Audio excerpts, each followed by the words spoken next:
Welcome to Mudstacle TV. I'm Amy and we are here today at the Suffering, which is an obstacle race with a little twist. We're going to be speaking to the event director Drew to see what makes him tick and what makes the Suffering so unique. We're going to be asking a lot of questions, but one thing is for certain: you will suffer.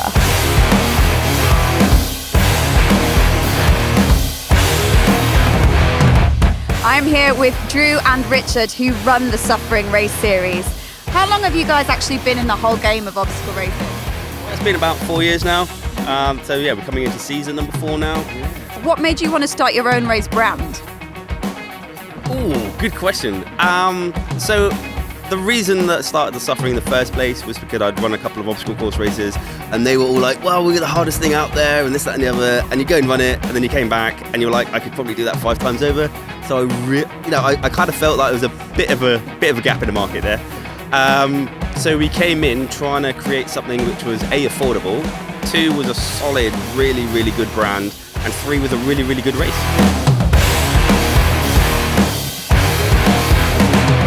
What have you learned from being a race director? What are the do's and don'ts?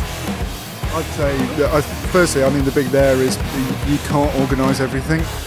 So you turn up on site, you have a plan, and the moment you get on site, that plan completely changes. And you have to make it up on the fly every time. What about you, Drew? What's your biggest lesson? Have a great crew. If you don't have a great crew, you will not put on a great race. And our crew is exemplary. They work like crazy hard to get this thing sorted. When we're frazzled and fried, they make great decisions. So on race day, we can be a bit like, hey, I'm on stage and I'm jumping around, because you know in the background, they're sorting it all out. So I just want to do a big shout out to our crew because they're amazing. Another thing that sort of sets you apart from other obstacle races is that you don't have marshals per se, you have reapers. So tell us about the Reap Squad. The whole concept of the Reaper Squad was literally, loads of races have queuing problems, and the idea of them to start with was kind of just to manage that queuing situation. Now that has evolved into its completely own beast. And now we get Reapers who are totally down with the ESOL for what we're trying to do. And that is essentially make sure everybody around our course gets around safely, but equally beasting the hell out of them to make it 10 times worse. What about these obstacles? I mean, some of them look absolutely fantastic. Are there any sort of elements of the course that you're particularly proud of, that you find is your signature? Probably rig, maybe the rig. That is sort of, again, because it evolves over time, and every time we come back and talk about the crew, it's one of those where we just leave it to the crew and go, actually just do your worst, guys.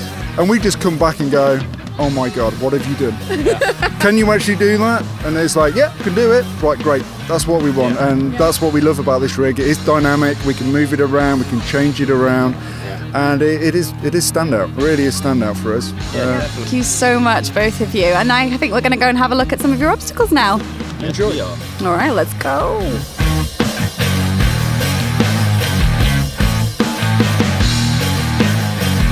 So this is a uphill slalom, clearly. Repeated switchbacks, of course. Reaper beastings all the way through. If you fail on any switchback, 20 burpees at the top. If you decide to bail out with your sandbag, 20 burpees all the way through. So you could probably end up doing about 200. Best not to bail on this one.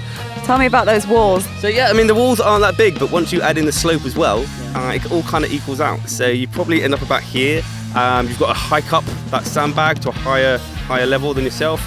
So that's automatically going to be hitting those shoulders, lats, all that kind of side of things.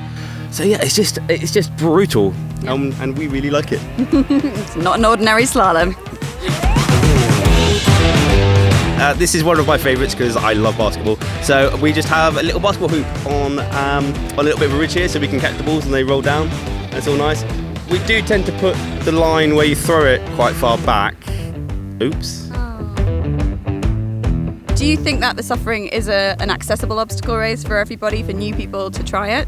I totally do, because the 3 distances that we have, our 5K takes out a large majority of the hills. They have real fun stuff like the slide, which everybody loves, our pillow.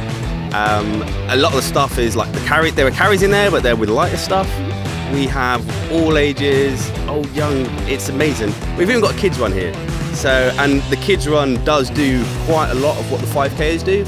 So when you look at it in those terms, yeah, it's totally accessible, for sure. So this bad boy is one of your favourite obstacles, am I right? Yeah, that's correct, yeah, it is. Why? It's just a little bit mean. It feels when you go into it, and when you're looking at it now from here, that wall isn't very big, but when you're like waist deep in water, you realise that 8 foot is a harsh wall, and very slippery. And the best thing is, teamwork is what you need to get over this thing. It's very hard to get over it solo. If you're running by yourself, you have to ask someone else. It's all about just kind of getting to know people on the course and the camaraderie around here. As a final message, I want to know what people should be taking away from the suffering. I think the suffering is really a place where you can find yourself and where you'll push your limits, find them, and actually break through them completely. A lot of the stuff that you guys think you can't do, you really can, and you can find that out here. Our 5K, our 10K, our 10 mile, and our relentless challenges will prove to you what you can do, because we push you further than you think you can go. That's all there is to say.